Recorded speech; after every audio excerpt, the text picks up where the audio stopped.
साल के पहले 120 रुपए की सैलरी थी। परिवार बहुत बड़ा था और सेठ का मगज बहुत गर्म था। और सेठ ने मेरे पिताजी का नाम था दलीचंद भाई। दलीचंद भाई एक बात याद ना, जिंदगी में मेरे खिलाफ कभी गए चमड़ा उतारूंगा, चमड़ा, ये शब्द मजबूरी थी, नौकरी करना जरूरी था। 6 साल के बाद एक दिन ऐसा हो गया कि सेठ गए थे भावनगर और नौकर थे, पिताजी तो नौकरी करते थे रेशम बाजार में बंबई में। एक भाया है दलीचंद भाई, ये 10,000 रुपया ब्याज से रखना है, ब्याज। सेठ नहीं है, कोई दिक्कत नहीं, आप तो हो और आप पे मुझे भरोसा है, 10,000 रुपया आप रखो।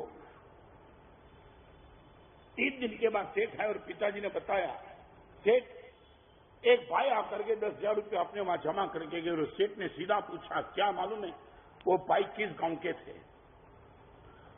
हमारा संसारी गांव पाली थाना के बाजू में देपला। और पिताजी ने बोला जो 10,000 रुपया जमा करने के लिए आया था वो देपला के थे। यहां बैठने वाली यंग जनरेशन को मैं कहना चाहता हूं, ये प्रसंग आपके दिमाग में बैठे या ना बैठे मगर गंभीरता से सुन लेना। पिताजी ने मुझे बताया कि रत्न जैसे ही मैंने बताया कि वो देपला वाला था 10,000 जमा करने के बाद, और सेठ बैठे थे गद्दी पे, पिताजी बैठे थे वहां। सेठ ने पिताजी का हाथ पकड़ा, दलीचंद भाई खड़े हो जाओ। और खड़े होकर सेठ ने पिताजी को गद्दी पे लिया। नौकर कभी सेठ के सामने ऐसा तो बिहेवियर नहीं कर सकता ना, सेठ का कहना था। फिर भी सेठ क्या कर रहे हो, क्या कर रहे हो? दलीचंद भाई एक बार बताऊं, सेठ मैं हूं, नौकर तुम हो। मगर जिंदगी में पहली बार कोई 10,000 रुपया अपनी पेटी में जमा कराने के लिए आया और वो भी आपके गांव देपला का था। ये इतना ही कहता है, मेरा पुण्य कम है, आपका पुण्य ज्यादा है। तो एक बात, आज से 35% में तुम पार्टनर रहेंगे, आज से तुम नौकर कैंसिल हो जाते हो।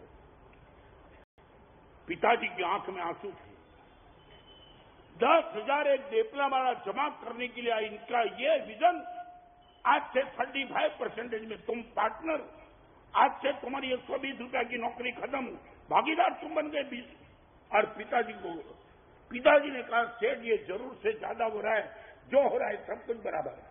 और 2 महीने के बाद सेठ का बाहर जाना, फिर एक आदमी का आना, 50,000 रुपया जमा करा देना, 50,000 रुपीज।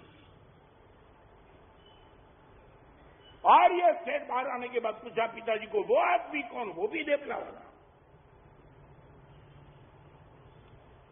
इस सुधर्मा स्वामी की बात पे मैं बोलता हूं, इसलिए तुम सच मानेंगे, बाकी ये सच नहीं मानने जैसा है।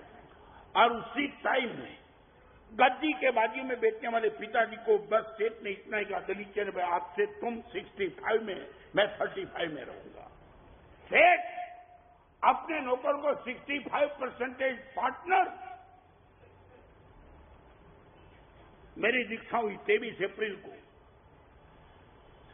मैं आज वो बात बताना चाहता हूं, पिताजी ने रात को 12 बजे, घर का माहौल थोड़ा गमगीन था। मैं और मेरे पिताजी दोनों चारित्र के मार्ग पे जा रहे थे और 5 साल की उम्र में मैंने मेरी मां गंवाई थी। 2 भाई और 2 भाभी, आंख में आंसू थे।